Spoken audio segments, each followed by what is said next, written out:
Simple ടിപ്സിൻ്റെ പുതിയൊരു വീഡിയോയിലേക്ക് എല്ലാവർക്കും സ്വാഗതം.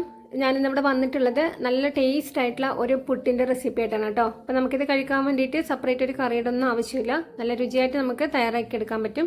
അപ്പോൾ ഇതെങ്ങനെയാണ് തയ്യാറാക്കി എടുക്കുന്നത് നമുക്ക് നോക്കാം.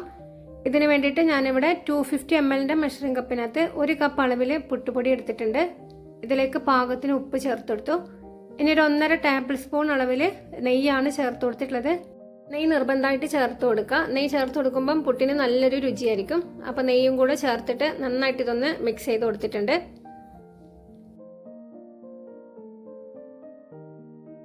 ഇനി നമുക്കിതിലേക്ക് നമ്മൾ പുട്ടുപൊടി അളന്നെടുത്തിട്ടുള്ള അതേ കപ്പിൽ തന്നെ 1 കപ്പ് അളവിൽ പച്ചവെള്ളമാണ് ചേർത്ത് കൊടുത്തിട്ടുള്ളത്. വെള്ളം കൂടെ ചേർത്ത് കൊടുത്തിട്ട് നന്നായിട്ട് ഇതൊന്ന് മിക്സ് ചെയ്ത് കൊടുക്കുക.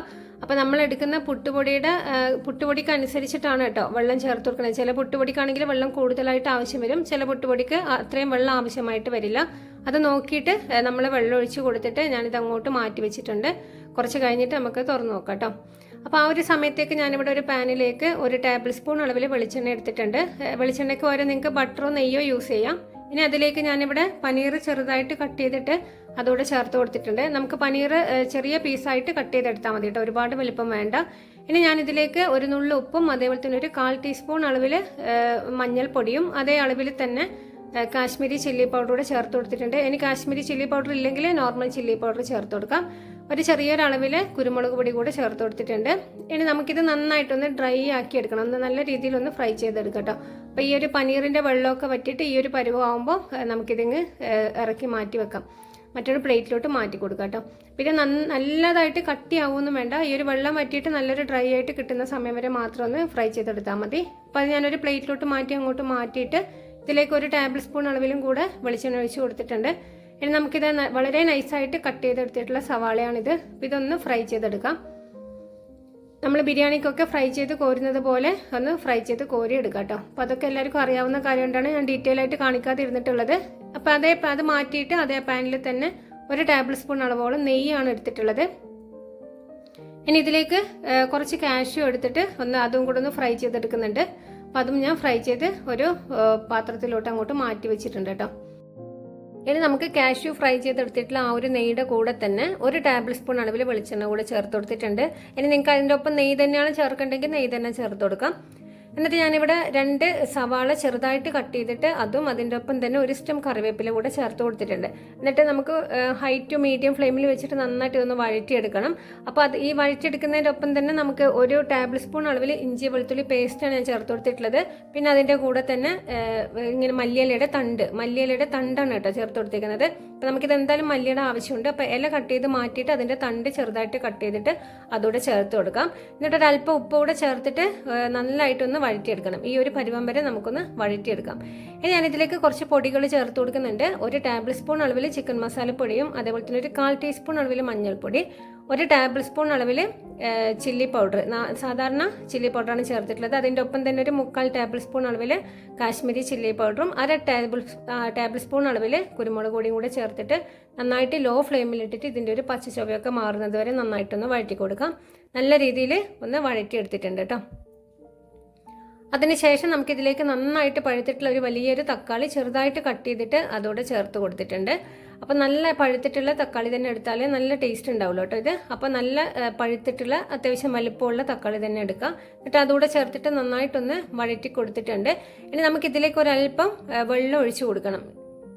ചെറിയൊരളവിൽ 1-2 ടേബിൾ സ്പൂൺ അളവിൽ മാത്രം വെള്ളം ചേർത്ത് കൊടുത്തിട്ട് ഒന്നുകൂടെ ഒന്ന് മിക്സ് ചെയ്ത് കൊടുക്കുന്നുണ്ട്. എന്നിട്ട് ഈ ഒരു തക്കാളിയൊക്കെ നന്നായിട്ട് ഉടഞ്ഞ് കിട്ടുന്നവരെ നമുക്കിതൊന്ന് കുക്ക് ചെയ്തെടുക്കണം കേട്ടോ. അപ്പോൾ ഇതെല്ലാം നന്നായിട്ടൊന്ന് മിക്സ് ചെയ്ത് കൊടുത്തതിന് ശേഷം ഒന്ന് തട്ടിപ്പൊട്ടി വെച്ചിട്ട് അതിൻ്റെ ഒപ്പം ഒരല്പം കൂടെ വെള്ളം ചേർത്തിട്ട് 1-2 ടേബിൾ സ്പൂൺ അളവിൽ തന്നെ വെള്ളം ചേർത്തിട്ട് നമുക്കിതൊന്ന് അടച്ച് വെച്ചിട്ട് ലോ ഫ്ലെയിമിൽ ഒരു 2 മിനിറ്റ് നേരം ഒന്ന് കുക്ക് ചെയ്തെടുക്കുമ്പോഴേക്കും ഇത് നന്നായിട്ടൊന്ന് കുക്കായിട്ട് കിട്ടിയിട്ടുണ്ടാവും. നമ്മുടെ തക്കാളിയൊക്കെ നന്നായിട്ട് വെന്തിട്ട് നല്ല സോഫ്റ്റ് ആയിട്ട് കിട്ടിയിട്ടുണ്ടാവും. അപ്പോൾ നമുക്ക് ഒരു സ്പൂണോ തവിയോ എന്തെങ്കിലും എടുത്ത് വെച്ചിട്ട് ഇതേപോലെ ഒന്ന് ഉടച്ചു കൊടുക്കുമ്പോൾ നന്നായിട്ട് അത് ഉടഞ്ഞ് കിട്ടിയിട്ടുണ്ടാവും. പിന്നീട് ഞാൻ ആവശ്യമുണ്ടെങ്കിൽ മാത്രം ഒരല്പം വെള്ളം കൂടെ ചേർത്ത് കൊടുത്തിട്ടുണ്ട്. ഏകദേശം 1 ടേബിൾ സ്പൂൺ അളവോളം ചൂടുവെള്ളം ചേർത്ത് കൊടുത്തിട്ട് ഒന്നുകൂടെ കുഴമ്പ് പരുവത്തിലാക്കി എടുത്തിട്ടുണ്ട്. ഇനി ഇതിലേക്ക് ഇത്തിരി ഉപ്പ് കുറവായിട്ട് തോന്നിയിട്ടുള്ളതുകൊണ്ട് ഒരല്പം ഉപ്പ് കൂടെ ചേർത്ത് കൊടുത്തു. അപ്പോൾ നിങ്ങൾക്ക് എരിവോ ഉപ്പോ എന്തെങ്കിലും നോക്കിയിട്ട് ഈ ഒരു സമയത്ത് ചേർത്ത് കൊടുക്കാം കേട്ടോ. അപ്പോൾ വെള്ളമൊക്കെ ആവശ്യമുണ്ടെങ്കിൽ ഈ ഒരു പരുവത്തിലാവുന്നത് വരെ നമുക്ക് ഇത്തിരി വെള്ളം കൂടെ ഞാൻ ചേർത്ത് കൊടുത്തിട്ടുണ്ട്. എന്നിട്ട് നന്നായിട്ടൊന്ന് മിക്സ് ചെയ്ത് കൊടുത്തതിന് ശേഷം ഇതിലേക്ക് നമ്മൾ നേരത്തെ ഫ്രൈ ചെയ്ത് മാറ്റി വെച്ചിട്ടുള്ള ആ ഒരു പനീറൂടെ ചേർത്ത് കൊടുത്തിട്ടുണ്ട്. ഇനി നിങ്ങൾക്ക് ഇതിൽ പനീറിന് പകരം ചിക്കനോ അല്ലെങ്കിൽ മഷ്റൂമോ എന്ത് വേണമെങ്കിലും യൂസ് ചെയ്യാം കേട്ടോ. എൻ്റെ കയ്യിൽ പനീർ ഉള്ളതുകൊണ്ട് ഞാൻ പനീറിനെ കൊണ്ട് വെച്ച് ചെയ്തു എന്നേ ഉള്ളൂ. അപ്പോൾ ഇത് എല്ലാം കൂടെ നന്നായിട്ടൊന്ന് മിക്സ് ചെയ്ത് കൊടുക്കുക. പനീറും ഈ ഒരു മസാലയൊക്കെ ആയിട്ട് നന്നായിട്ടൊന്ന് മിക്സ് ചെയ്ത് കൊടുക്കാം. അപ്പം ഫുൾ ഫ്ലെയിമിൽ തന്നെ ഇട്ടിട്ടാണ് കേട്ടോ ഞാൻ ഇതേപോലെ ഒന്ന് മിക്സ് ചെയ്ത് എടുത്തിട്ടുള്ളത്. അപ്പം ഒരുവിധം നല്ല ഡ്രൈ ആയിട്ട് തന്നെ എടുത്തിട്ടുണ്ട്. ഇനി നമുക്കിതിലേക്ക് ചെറുതായിട്ട് കട്ട് ചെയ്തിട്ടുള്ള മല്ലിയില കൂടെ ചേർത്ത് കൊടുക്കാം. അപ്പം മല്ലിയില കൂടെ ചേർത്തിട്ട് നന്നായിട്ടൊന്നും കൂടെ ഒന്ന് മിക്സ് ചെയ്ത് കൊടുക്കണം. അപ്പോൾ ഈ ഒരു പനീർ മസാല കൂട്ടിയിട്ട് നമുക്ക് ചപ്പാത്തിയുടെ ഒപ്പം അതേപോലെ തന്നെ അപ്പത്തിനൊപ്പം ഒക്കെ കഴിക്കാൻ നല്ല ടേസ്റ്റാണ്. ചോറിൻ്റെ ഒക്കെ കൂടെ കഴിക്കാൻ നല്ല ടേസ്റ്റാണ് കേട്ടോ. ഈ ഒരു മസാല നല്ല ടേസ്റ്റാണ്. അപ്പോൾ ആ ഒരു മല്ലിയിലായിട്ട് മിക്സ് ചെയ്തതിന് ശേഷം ഞാൻ കുറച്ച് കുരുമുളക് പൊടിയും അതേപോലെ തന്നെ ഒരു 1/4 ടേബിൾ സ്പൂൺ അളവോളം നെയ്യ് കൂടെ ചേർത്ത് കൊടുത്തിട്ടുണ്ട്. അപ്പോൾ ലാസ്റ്റ് നമ്മൾ ഈ ഒരു ഫ്ലെയിം ഓഫ് ചെയ്യുന്നതിന് തൊട്ട് മുമ്പേ കുരുമുളക് പൊടിയും നെയ്യും കൂടെ ചേർത്ത് കൊടുക്കുമ്പോൾ നല്ലൊരു ടേസ്റ്റാണ് കേട്ടോ. സ്പെഷ്യൽ ആയിട്ടുള്ള ഒരു ടേസ്റ്റ്, നല്ലൊരു മണമൊക്കെ ഉണ്ടാവും. അപ്പോൾ അതുകൂടെ മിക്സ് ചെയ്ത് കൊടുത്തതിന് ശേഷം ഞാൻ നന്നായിട്ടൊന്ന് യോജിപ്പിച്ച് കൊടുത്തിട്ട് ഫ്ലെയിം അങ്ങ് ഓഫ് ചെയ്തിട്ട് അങ്ങോട്ട് മാറ്റിയിട്ടുണ്ട്.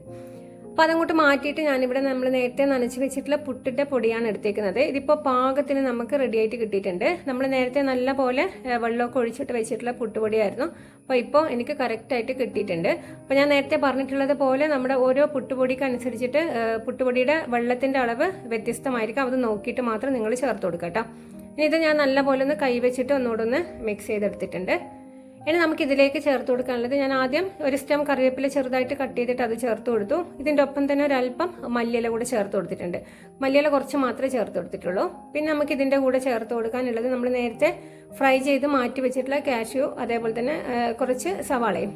അപ്പോൾ അതിൻ്റെ അകത്ത് കുറച്ചെടുത്തിട്ട് അതുകൂടെ ഈ ഒരു പൊട്ടുപൊടിയുടെ ഒപ്പം ചേർത്ത് കൊടുത്തു. ഇത് മുഴുവനായിട്ടൊന്നും ഇട്ട് കൊടുക്കണ്ട, കുറച്ച് മാത്രം ഇട്ട് കൊടുത്താൽ മതി കേട്ടോ. അപ്പം ഞാൻ അതുകൂടെ ചേർത്തിട്ട് നമുക്കിതെല്ലാം കൂടെ ഒന്നുകൂടെ ഒന്ന് മിക്സ് ചെയ്തെടുക്കാം. അപ്പം ഇതിൽ ഞാൻ റൈസിൻസ് ചേർത്ത് കൊടുത്തിട്ടില്ല കേട്ടോ. അപ്പോൾ അത് നിങ്ങൾക്ക് ഇഷ്ടമുണ്ടെങ്കിൽ ചേർത്ത് കൊടുക്കാം. ഇവിടെ ഇപ്പോൾ ആർക്കും പുട്ടിൻ്റെ കൂടെ ആ ഒരു മുന്തിരി കഴിക്കുമ്പോൾ അത്ര ഇഷ്ടമല്ല. അതുകൊണ്ടാണ് ഞാനത് ഒഴിവാക്കിയിട്ടുള്ളത്. നിങ്ങൾക്ക് ഇഷ്ടമാണെങ്കിൽ റൈസിൻസും കൂടെ കാഷ്യൂടെ കൂടെ വറുത്ത് കോരാട്ടോ. അപ്പോൾ ഇതെല്ലാം കൂടെ നന്നായിട്ട് മിക്സ് ചെയ്ത് ഞാനിവിടെ മാറ്റിയിട്ടുണ്ട്.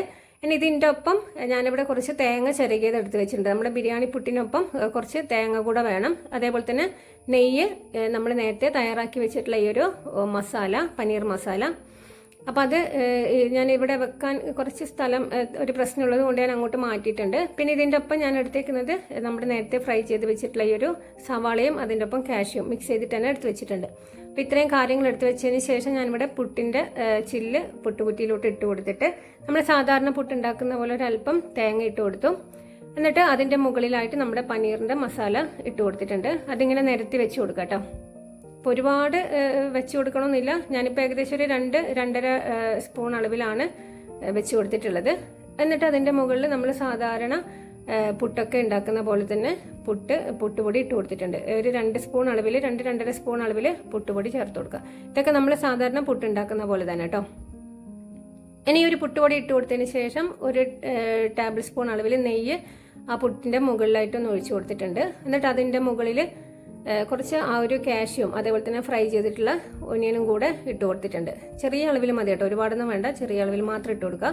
എന്നിട്ട് അതിൻ്റെ മുകളിൽ നമ്മുടെ നേരത്തെ ചെയ്തിട്ടുള്ള പോലെ തന്നെ കുറച്ച് തേങ്ങ അതും കൂടെ ചേർത്ത് കൊടുക്കാം. ഇനി ഏത് തേങ്ങയുടെ മുകളിലായിട്ട് പനീറിൻ്റെ മസാല ചേർത്ത് കൊടുത്തിട്ടുണ്ട്. നമ്മൾ നേരത്തെ ചെയ്തിട്ടുള്ള പോലെ റിപ്പീറ്റ് ചെയ്ത് കൊടുക്കുക. എന്നിട്ട് പുട്ടുപൊടിയും കൂടെ ചേർത്തിട്ട് ഇത് ഇത്രയും നേരം ചെയ്തിട്ടുള്ള പോലെ തന്നെ മസാലയും തേങ്ങയും നെയ്യും അതൊക്കെ ആയിട്ട് തന്നെ ഈ ഒരു പുട്ടിൻ്റെ കൂടെ ചേർത്ത് കൊടുക്കുക. എന്നിട്ട് നമ്മൾ സാധാരണ പുട്ട് പുഴുങ്ങിയെടുക്കുന്ന പോലെ തന്നെ പുഴുങ്ങിയെടുക്കുക. അത്രയും സമയം തന്നെ വെച്ചാൽ മതി. കാരണം നമുക്ക് ഈ പുട്ട് പുഴുങ്ങി കിട്ടാനുള്ള സമയം തന്നെ അത്രയും തന്നെ മതി. ബാക്കിയെല്ലാം നമ്മൾ കുക്ക് ചെയ്തിട്ടുള്ള കാര്യങ്ങൾ തന്നെയാണ്. അതുകൊണ്ട് ഈ ഒരു പുട്ട് പുഴുങ്ങുന്ന നമ്മൾ സാധാരണ എടുക്കുന്ന അത്രയും സമയം തന്നെ ചെയ്താൽ മതി കേട്ടോ. അപ്പോൾ നല്ല ടേസ്റ്റ് ഇതേപോലെ ചെയ്തെടുക്കുമ്പോൾ. അപ്പോൾ ഞാനിത് കാണി ഇപ്പോൾ പുട്ട് പുഴുങ്ങുന്നതൊക്കെ നിങ്ങൾക്ക് അറിയാവുന്നത് കൊണ്ട് ഞാൻ ആ പുട്ട് പുഴുങ്ങുന്നതൊന്നും കാണിക്കുന്നില്ല. നേരെ ഇത് മസാല വെച്ചിട്ട് അതിൻ്റെ പുറത്ത് തേങ്ങയും കൂടെ വെച്ചിട്ട് പുട്ട് പുഴുങ്ങി എടുത്തേക്കാം. അപ്പോൾ നമ്മുടെ ചാനൽ ഇതുവരെ സബ്സ്ക്രൈബ് ചെയ്യാതെ വീഡിയോ കാണുന്ന കൂട്ടുകാരുണ്ടെങ്കിൽ പ്ലീസ് എൻ്റെ ചാനലൊന്ന് സബ്സ്ക്രൈബ് ചെയ്ത് സപ്പോർട്ട് ചെയ്യാമോ? വീഡിയോ ഇഷ്ടപ്പെട്ടാൽ നിങ്ങളുടെ ഫാമിലിയിലും ഫ്രണ്ട്സിനൊക്കെ ഒന്ന് ഷെയർ ചെയ്ത് കൊടുക്കാനായിട്ട് മറക്കരുത് കേട്ടോ. അപ്പോൾ ഇതാ ഞാനിവിടെ ഫുള്ള് ഫില്ല് ചെയ്തിട്ടുണ്ട്. ഇനി നമുക്കിതിൻ്റെ അടപ്പൂടെ വെച്ചിട്ട് നമ്മൾ സാധാരണ പുട്ട് പുഴുങ്ങിയെടുക്കുന്ന സമയം വരെ മാത്രം ഒന്ന് പുഴുങ്ങിയെടുക്കാം. അപ്പോൾ ഞാനിത് പുട്ടൊക്കെ റെഡിയാക്കി എടുത്തിട്ടുണ്ട്, പുഴുങ്ങിയെടുത്ത് വന്നിട്ടുള്ളതാണ്. അപ്പം നല്ല ടേസ്റ്റാണ് കേട്ടോ ഈ ഒരു ബിരിയാണി പുട്ട് എന്ന് പറയുന്നത്. നല്ല ടേസ്റ്റാണ്, കുട്ടികൾക്കൊക്കെ നന്നായിട്ട് ഇഷ്ടപ്പെടും. അപ്പം ഞാൻ നേരത്തെ പറഞ്ഞിട്ടുള്ളത് പോലെ പനീറിന് പകരം നിങ്ങൾക്ക് മഷ്റൂമോ അല്ലെങ്കിൽ ചിക്കനോ മുട്ടയോ ഒക്കെ വെച്ചിട്ട് ചെയ്തെടുക്കാം. അപ്പോൾ ഇന്നത്തെ വീഡിയോ ഇത്രയേ ഉള്ളൂ. എല്ലാവർക്കും ഇഷ്ടപ്പെട്ടു വിചാരിക്കുന്നു. ഇഷ്ടപ്പെട്ട വീഡിയോ ലൈക്ക് ചെയ്യാനും ചാനൽ ഇതുവരെ സബ്സ്ക്രൈബ് ചെയ്തിട്ടില്ലെങ്കിൽ ചാനൽ സബ്സ്ക്രൈബ് ചെയ്യാനും മറക്കരുത്. അപ്പോൾ മറ്റൊരു പുതിയൊരു റെസിപ്പിയുമായി അടുത്ത ദിവസം കാണാം. ബൈ.